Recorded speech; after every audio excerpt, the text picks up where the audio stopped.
nosotros podemos ver algo muy interesante y muy importante, ¿verdad? ¿Qué es lo que demanda Dios de sus hijos? Muchas de las veces pensamos que Dios demanda que seamos buenos, que nos portemos bien, que, en fin, cada quien tiene un concepto de lo que Dios desea o quiere, ¿verdad? Pero Dios desde el Antiguo Testamento hasta hoy en día no ha cambiado lo que demanda de nosotros. Sí, cuando nosotros llegamos aquí al capítulo 19, vemos que Dios pone dos condiciones y a cambio de eso ofrece dos bendiciones, dos condiciones y dos bendiciones, ¿verdad? Dice el versículo 5: ahora pues, si diereis oído a mi voz y guardareis mi pacto, ¿verdad? Y ahí están las dos condiciones. La primera es si diéramos oído a la voz del Señor. Porque muchas veces decimos que estamos atentos, pero estamos oyendo nada más, no estamos escuchando a Dios. Porque una cosa es oír y otra cosa es escuchar. Escuchar tiene que ver con estar con todo mi ser, con toda mi capacidad, centrado en aquello que yo deseo escuchar. Y el Señor nos dice aquí: hey, si tú dieres oído a mi voz, esto tiene que ver, en otras versiones dice, si tú escuchares mi voz, perdón, sí, ¿para qué quiere el Señor la atención de nosotros? Escuchar, hermanos, es estar atento, ¿verdad? Yo ahorita oigo que pasa un carro, pero bueno, oí, pero escuchar es ponerme atento y ver qué es lo que está pasando. ¿Sí?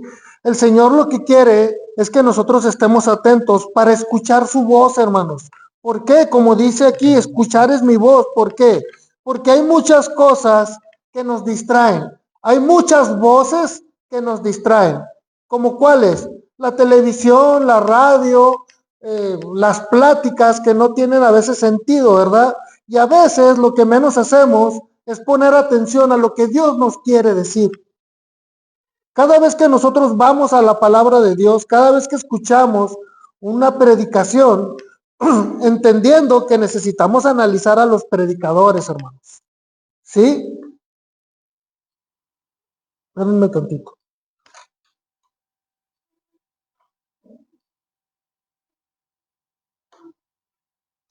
Entendiendo, caray, ¿por qué no se pone?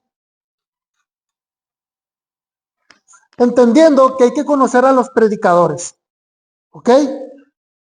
Me dice un hermano: oye, estoy escuchando, me subí con el carro, estoy escuchando una muy buena predicación. Me dice, escúchala. Y yo puse atención. La verdad, soy crítico de algunos predicadores en el sentido de que una predicación, una enseñanza debe de tener contenido bíblico. ¿Sí? Y yo me puse a oír la radio, ¿verdad? Junto con el hermano. Y luego le digo, brother, ¿de qué está hablando este hombre? No, me dice que está bien. No, sí, le digo, está bien bonito lo que dice, pero nunca ha mencionado un pasaje, nunca ha hablado de Dios. Está hablando de superación personal, le digo, con la bandera del cristianismo. Sí, entonces necesitamos tener cuidado al escuchar que sea verdaderamente un mensaje de parte de Dios, hermanos. Sí, no todo lo que brilla es oro, dice un dicho. Es lo mismo, ¿verdad? Estamos tan ocupados a veces en nuestras peticiones, estamos tan ocupados a veces en nuestras necesidades, estamos tan ocupados a veces en nuestras circunstancias que estamos viviendo, que nuestros oídos parece que se cierran y no escuchan lo que Dios quiere decirnos. Aquí el Señor lo hace como una condición, pero al mismo tiempo una petición. Escuchen mi voz. Escuchen mi voz. ¿Le ha tocado estar platicando con unas personas o en alguna situación y que usted por más que le habla a la persona, no, es que esto, y llega el momento en que usted tal vez lo toma de los hombros o le dice, hey, escúchame, escúchame. Es muy común con los hijos, ¿no? Escúchame lo que te voy a decir. Dios, eso es lo que quiere, hermanos. Lo primero que Él quiere es que lo escuchemos. A veces tomamos decisiones que no vienen de parte de Dios, hermanos. A veces actuamos creyendo que es lo que Dios quiere, pero Dios nunca nos ha dicho que actuemos. A veces hacemos cosas que creemos que Dios quiere, pero Dios nunca nos los ha pedido. ¿Por qué? Porque estamos atentos a todo menos a lo que Dios quiere decirnos. Entonces, una de esas condiciones es oír verdaderamente la voz de Dios, lo cual implica un tiempo de detenimiento, ¿verdad? Y pedirle a Dios que abra nuestros oídos y decirle, Señor, aquí estoy. ¿Qué me quieres decir? ¿Cuál es tu mensaje? ¿Qué es lo que debo de hacer, verdad? Oír implica obedecer. Por eso es que es una condición. Dice, hey, tú me tienes que escuchar. Si ustedes leen, anteriormente el Señor designó a jueces y luego en el 19 le dice a Moisés, hey, ven, así le vas a decir a la casa de Israel. Así le vas a decir, hey, pueblo de Israel, y yo lo voy a poner para nosotros. Hey, iglesia Siloé, si escuchares mi voz. Luego viene la segunda condición. Dice, si guardares mi pacto. ¿Cuál pacto? Dice Juan 15:10. Si guardareis mis mandamientos, permanecéis en mí, en mi amor, perdón, así como yo he guardado los mandamientos de mi Padre y permanezco en su amor. Un especial amor, guardar el mandamiento de Dios, hermanos, tiene que ver con obedecer su palabra. Y lo primero que manda Dios. ¿Qué es lo primero que manda Dios? Por eso está previo a los 10 mandamientos. Lo primero es amar a Dios sobre todas las cosas. Sobre todas las cosas. El amor que le debemos a Dios, hermanos, es en agradecimiento, no es un pago. No es que yo le pago a Dios con el amor, no. No. Yo le agradezco a Dios por todo lo que ha hecho, por todo lo que está haciendo y por todo lo que va a hacer. ¿Sí? Es un amor especial que tiene que ver también el amor que nosotros nos demostramos como hijos de Dios. ¿Sí? ¿Qué es lo mejor que desea un padre en sus hijos? Como hermanos. ¿Qué es lo mejor que desea? Que sean salvos. Esa es en la relación con Dios, pero en la relación con ellos, entre ellos. Eso es en la relación personal, entre ellos, entre hermanos. Que se amen, ¿verdad? ¿Por qué? Porque ese amor que Dios ha demostrado para con nosotros, el amor ágape, ahora lo tenemos nosotros y lo mejor que podemos hacer es demostrarlo a través de amarnos unos a otros. Y entonces eso hace feliz a Dios. Yo cuando veo que mis hijos están peleando, me da una tristeza y me da un coraje, ¿verdad? Y yo recuerdo a mi papá que cuando nosotros nos peleábamos, le daba un coraje y se ponían tristes, ¿verdad? ¿Cómo se pondrá Dios cuando nosotros no seguimos sus estatutos? Que eso provoca dentro de la iglesia rompimientos, celos, iras, peleas. No creo que Dios esté contento. Porque Dios lo que más desea es que demostremos el amor entre nosotros como familia, ¿verdad?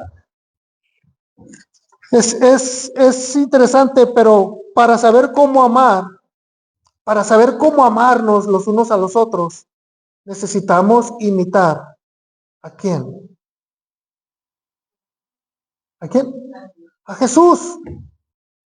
A Jesús. ¿Y dónde aprendemos cómo amó Jesús? En la palabra. ¿Se dan cuenta cómo todo nos lleva a esto de, si ustedes verdaderamente guardan mi pacto, es decir, si ustedes obedecen todo lo que yo he establecido, para que ustedes sean felices. La escritura, hermanos, nos enseña a amar, que es algo primordial, ¿verdad? Porque si nos amamos nosotros, vamos a sentir empatía y amor por la gente de afuera. Pero de ahí se desprenden más cosas. De ahí se desprende también el servicio, el trabajo, lo que hacemos en la iglesia, ¿verdad? Que tiene una sola finalidad: agradar a Dios. Agradar a Dios. El pacto que nosotros tenemos con Dios es obedecerle, hermanos. Obedecerle. Pero no lo obedecemos porque algo de lo que Dios pone como principio es amarle a Él por encima de todas las cosas. Y a veces amamos más otras cosas que a Dios mismo. ¿Sí? Entonces, dos condiciones que nos pone el Señor, ¿verdad? Estar atento a escucharle y guardarle u obedecerle. ¿Ok? Cuando nosotros estamos en esa sintonía con el Señor, donde sabemos qué es lo que quiere Dios y qué es lo que nos está demandando, y entonces nosotros lo obedecemos, pasa lo que dice ahí. Esto le decía al pueblo: si ustedes me ponen atención y me obedecen, ¿qué va a pasar? Dice aquí, serán mi especial tesoro. Déjenme platicarles una anécdota. Yo cuando me convertí en la iglesia Jezreel, ¿verdad? Y estaba soltero, joven, y todas las hermanas me apapachaban mucho. Me invitaban a comer y los hermanos, véngase a la casa. Yo me sentía querido, ¿no? Entonces mi mamá, cuando hablaba con mi mamá y yo le platicaba las cosas, y luego, como toda mamá: qué bueno, hijo, que no te sientes solo, qué bueno que te ayudan tus hermanos. Y mi mamá no los conocía así. Entonces una vez vino de vacaciones mi mamá, y en las gratitudes mi mamá el pastor dijo: miren, aquí está la mamá de Luis, que bueno, ¿tiene alguna petición o alguna gratitud? Y mi mamá se paró y dijo: les doy muchas gracias por cuidar mi tesoro. Mi mamá en buena onda. Cuando se fue mi mamá, ¿cómo creen que me decían en la iglesia? El tesorito. El tesorito. Y el pastor era el primero. Bueno, ahora va, pásale, tesorito. Entonces ya, o sea, qué buena onda de mi mamá, que me ve como un tesoro, ¿verdad? ¿Qué es un tesoro, hermanos? Porque un tesoro no solamente significa tener oro o dinero. Tesoro es algo valioso, algo con lo que yo lo cuido, lo guardo y lo preservo, y trato de que esté en el mejor estado posible, porque es mi tesoro. A lo mejor para las demás personas no podrá representar absolutamente nada, ¿verdad? Pero para mí es mi tesoro. Y el Señor dice que si nosotros le obedecemos y que si nosotros le escuchamos, entonces nosotros vamos a ser su tesoro. Yo no sé si a usted le emociona eso, pero yo digo: oye, qué gran valor nos está dando el Señor. ¿En qué lugar tan privilegiado nos quiere poner Dios? Porque al pueblo le dice: serás mi especial tesoro por encima de todos los pueblos. Y el Señor ahora nos dice: iglesia Siloé, ustedes van a ser mi especial tesoro por encima de toda la gente que pueda existir. Ustedes van a ser mi especial tesoro, hermanos. Qué privilegio. ¿No lo sienten así? O sea, yo cuando leo esto digo: estaré feo, pelos parados, sin dinero, chueco de una pierna y la otra me duele, y todo lo que ustedes quieran, defectos físicos, pero además de los defectos físicos, soy un pecador, ¿sí? Soy que menos merece estar aquí, pero eso lo puede pensar la gente y hasta yo mismo, pero el Señor me dice, hey, eres mi tesoro. Y eso me emociona, hermanos. Me emociona porque a pesar de todo lo que somos, Dios así nos ve. Y la gente nos podrá criticar, y la gente nos podrá señalar. Yo no sé para qué van a la iglesia y cómo son falsos. Y ahí podrán decir lo que quieran de nosotros, hermanos. Pero Dios dice, a mí no me importa, son mi tesoro. Y son algo especial para mí. Y como algo especial y como un tesoro, yo los cuido, yo los guardo y los tengo en un lugar de privilegio. Ah, qué bonito, hermano. Qué bonito. Qué bendición ser un hijo de Dios. No sé usted, ¿verdad? Pero qué bendición ser un hijo de Dios. Qué bendición es solamente escucharlo, buscar con todo nuestro ser, obedecerlo, para que así Dios nos tenga en ese lugar de privilegio. Dos cosas que no son difíciles de hacer. Dos cosas que no son complicadas, hermano. Y el Señor nos quiere de esa forma. ¿Para qué nos escogió Dios como su especial tesoro? Dice Tito 2:14, hermanos. Él se entregó por nosotros para rescatarnos de toda maldad y purificar para sí un pueblo elegido, dedicado a hacer el bien. Este tesoro que somos nosotros, Dios nos tiene así, hermanos, para que hagamos el bien. ¿Qué es hacer el bien, hermanos? En el contexto bíblico, hacer el bien es ayudar al prójimo. ¿Y sabe usted cuál es la mejor manera de ayudar al prójimo? Proclamándoles el evangelio. Porque si les ayudamos económicamente, el dinero se les va a acabar. Si les damos alimento, al ratito van a necesitar más. Si les damos un techo, van a seguir sufriendo porque tienen una vida, perdón por la palabra, una vida desgraciada. Pero si les presentamos a aquel que a nosotros nos ha ayudado, aquel al que nosotros nos ha sacado del hoyo en el que estábamos, ellos tendrán un futuro prominente. Y tendrán asegurado un lugar allá en el cielo. Eso es hacer el bien, hermanos, proclamar el evangelio, ayudar a que Dios a través de su Espíritu Santo transforme las vidas de las personas. Para eso está la iglesia, hermanos. Para eso estamos aquí. Para cumplir la voluntad de Dios y extender su reino. ¿Sí? Pero además de eso, de que vamos a hacer su especial tesoro, dice que vosotros me seréis un reino de sacerdotes. ¿Qué significa ser sacerdotes? Para esto necesitamos irnos a la función que hacía el sacerdote en la Biblia. ¿Qué hacía el sacerdote en el Antiguo Testamento, hermanos? ¿Qué hacía el sacerdote en el Antiguo Testamento? El sacerdote era el representante de alguna manera de Dios aquí en la tierra. Ojo, no era Dios, no hacía lo que Dios, no tenía los atributos de Dios, como nos lo quieren hacer ver en la religión popular, ¿no? Que es el Dios mismo. No, no, no. Dios hecho hombre, solamente Jesús.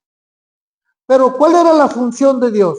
Bueno, era de alguna manera el que estaba entre el hombre y Dios mismo.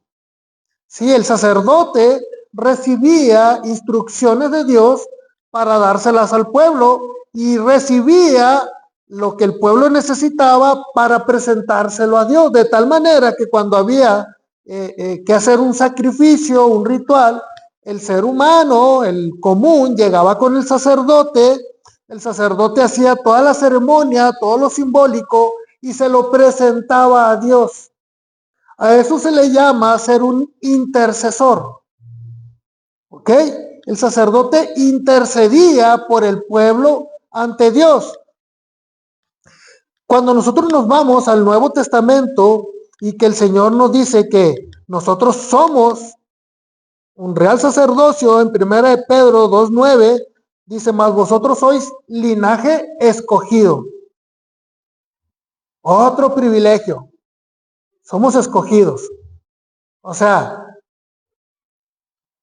no sé, hermanos, yo siempre me pongo y hago mis imágenes mentales y digo, qué interesante, porque yo me acuerdo que conocí gente más inteligentes que yo, más responsables que en todo eran mejor que yo. En todo eran mejor que yo. Mejores hijos, mejores empleados, eran mejores que yo. Pero Dios me escogió a mí.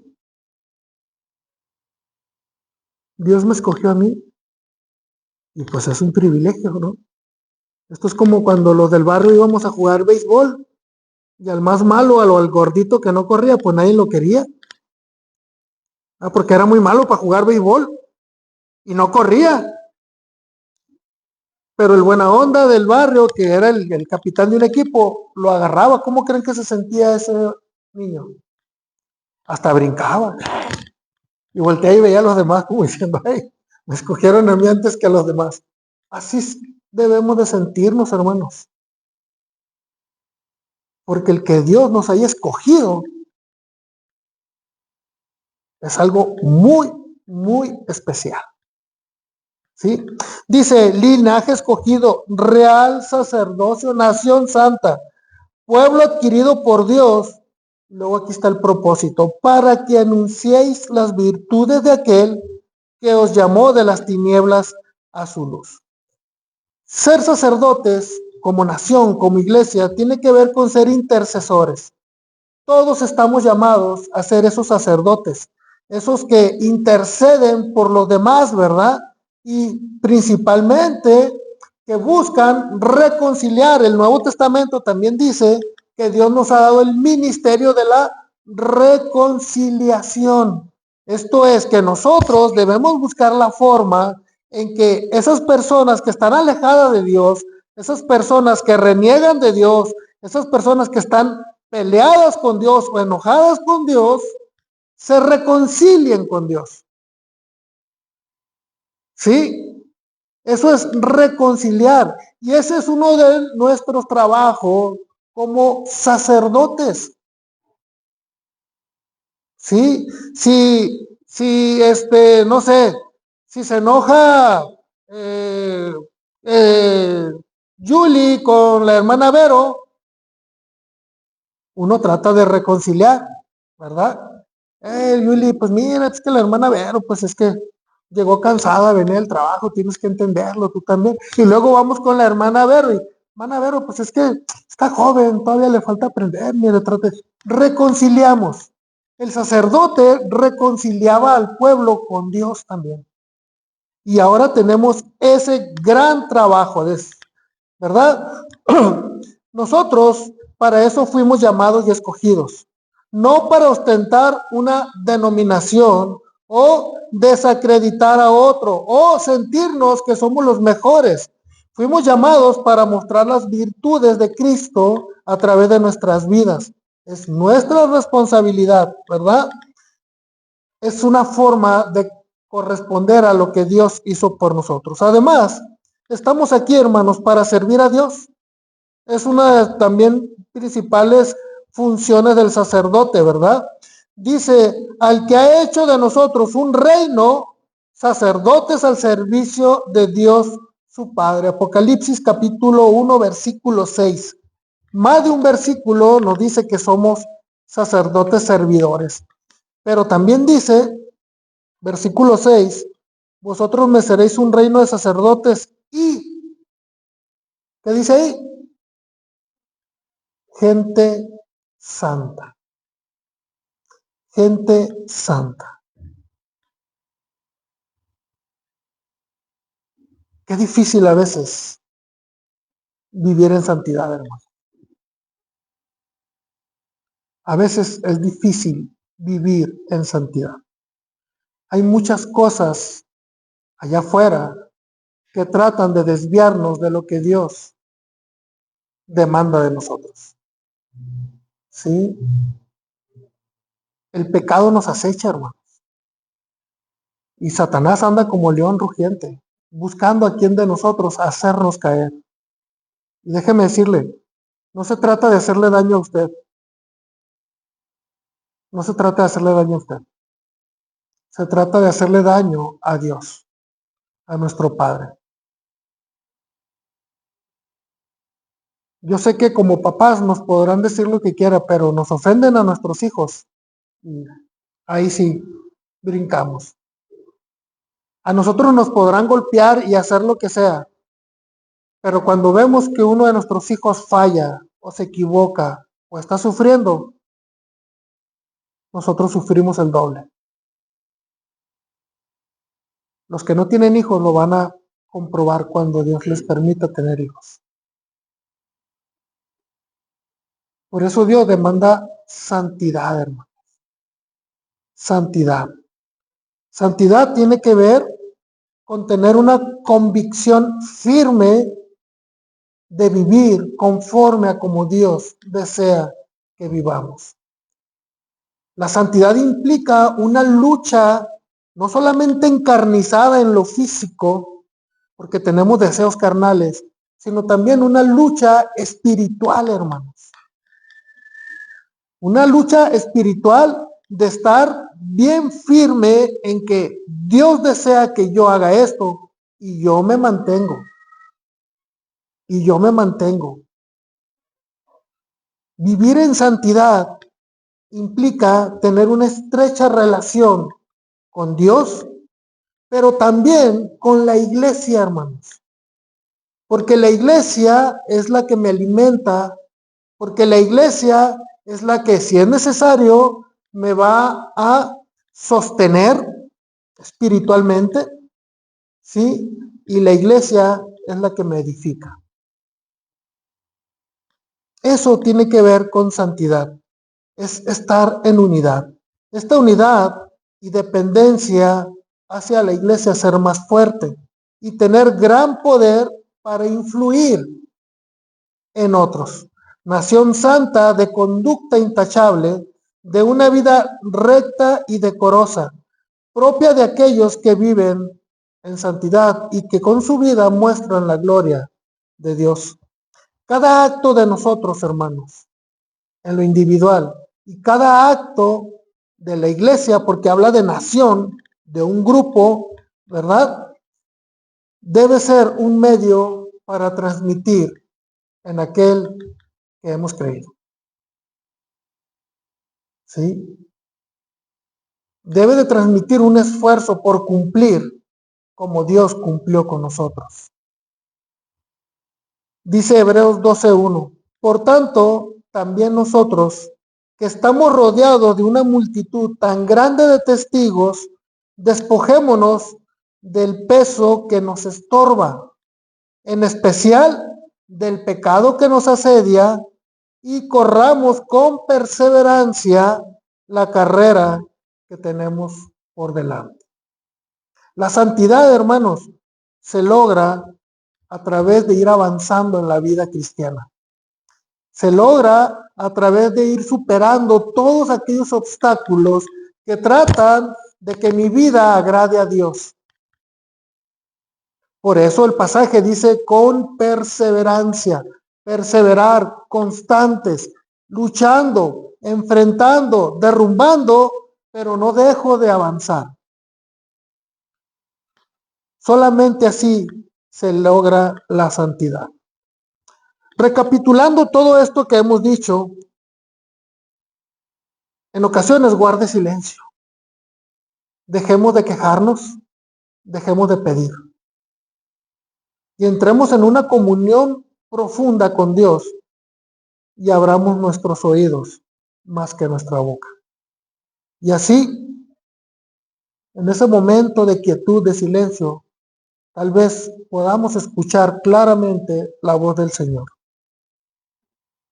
Es momento también, hermanos, de ponernos a cuentas con Dios.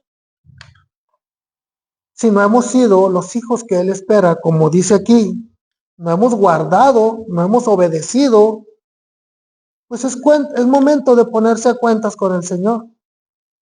No espere que estemos pasando por un problema, no espere que suceda algo para entonces hablar con Dios y obedecer.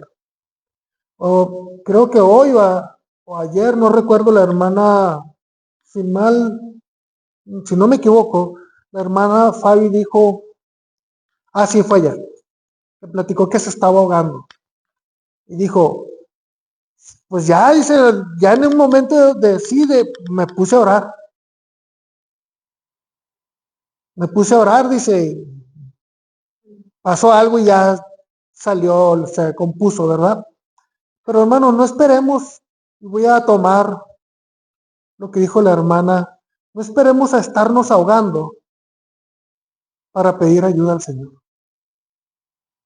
No se ahoguen sus problemas, no se ahoguen sus necesidades.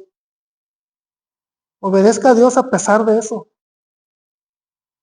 antes de que empiece a ahogarse, antes de que empiece a sentir esa asfixia de la presión. Número 3, cuide su vida y recuerde que somos un reflejo de Cristo. Y cuando vaya a ser o hablar, piense si Cristo actuaría o hablaría así. Yo sé que es difícil porque en el momento de la ira, del enojo, del desespero, sale, ¿verdad? Pero si estamos en una constante comunión con el Señor, eso se va a facilitar. Si estamos en una constante relación con la palabra de Dios, automáticamente se nos va a venir a nuestra mente qué es lo que dice la palabra de Dios a la hora de actuar o hablar. Y entonces ese Espíritu Santo que ya mora en nosotros, Él nos hará actuar correctamente. ¿Por qué? Porque representamos a Dios aquí en la tierra. Somos una nación santa. Somos un pueblo adquirido por Dios. Y como tal debemos comportarnos. Hace poquito la noticia salió que la embajadora de México allá en Inglaterra, no sé qué hizo, ¿verdad? Que la expulsaron. Y en la noticia decían, no, este canciller, esta mujer canciller, realmente es una vergüenza para el país y que no sé qué. Que no se diga eso de nosotros, hermanos. Que no se diga, estos hijos de Dios son una vergüenza para el Señor. Porque lo han representado mal. Han actuado con orgullo, con egoísmo, han actuado y hablado incorrectamente. Que se diga todo lo contrario, hermanos. Este es verdaderamente un hijo o una hija de Dios, es lo que la gente debe decir. Así que, hermanos, no lo digo yo, ahora sí que lo dice la palabra. Necesitamos entonces obedecer al Señor, escucharlo, estar atentos para entonces poder ser como Él desea que seamos. A través de la historia ha habido hombres que han hecho grandes cosas y proezas. Cuando nos depositamos en las manos de Dios y permitimos que el Espíritu Santo nos use, podemos pasar a la historia como esos hombres o mujeres que hicieron proezas para el reino de Dios. Yo los invito, iglesia, a que pongamos atención a esto y que verdaderamente representemos a Dios dignamente. Amén. Vamos a orar, hermanos. Dios, te pedimos perdón, te pido perdón yo primeramente, Señor, y te pido perdón por si uno de mis hermanos ha fallado, Señor. Te pido perdón, Señor, por no hacer correctamente las cosas. Perdón por no obedecerte en su totalidad, Señor. Pero Dios, agradecemos también tu palabra que nos lleva a la reflexión y nos lleva a meditar, pensar, reflexionar, Señor, como tú deseas que seamos. Nos pones condiciones, Dios, no para molestarnos, no para probarnos, sino para que seamos mejor, Señor. Ayúdanos, Dios, como iglesia, Dios, a que estemos unidos todos con un mismo sentir, Señor, que estemos amándonos constantemente, preocupándonos, Señor, apoyándonos en todo, Señor, y que mostremos al mundo cómo es la familia de Dios. Pero también, Señor, ayúdanos a reflejar a tu Hijo Jesús, Señor, a través de conocer correctamente la palabra, Señor, y que nosotros podamos actuar como tu Hijo actuaría, Señor. Que la gente, Señor, al vernos, vea a Jesús en nosotros. Ayúdanos, que tu Espíritu Santo, Señor, nos guíe correctamente, nos haga ser hombres y mujeres prudentes, hombres y mujeres valientes, Señor, para que proclamemos la verdad, Señor, que proclamemos aquel que puede ayudarnos, Señor, a tener una vida mejor. Hay mucha necesidad, Señor, alrededor de nosotros. Y en ocasiones parece que nosotros no nos damos cuenta o nos hacemos los desentendidos, Señor. Que pongamos, Señor, empeño en apoyar, en ayudar a que la gente te conozca a ti y así tu reino sea extendido, Señor. Ese es nuestro trabajo, es nuestra función. Pero dentro de la iglesia, Señor, que también podamos encontrar el consuelo, la palabra de ánimo, la palabra de paz, Señor, que necesitamos en ocasiones. Gracias, Dios, por tenernos aquí en esta iglesia Siloé. Gracias, Dios, por haberte fijado en nosotros. Gracias, Dios, por habernos escogido. Gracias, Señor, porque nos ves como algo valioso. Nos ves como tu tesoro, Señor. Así que el Señor, tenos paciencia, Dios. Tenos paciencia. Y nunca partes tu misericordia de nosotros, Señor. Te lo pedimos, Dios, en el nombre de Jesús. Amén.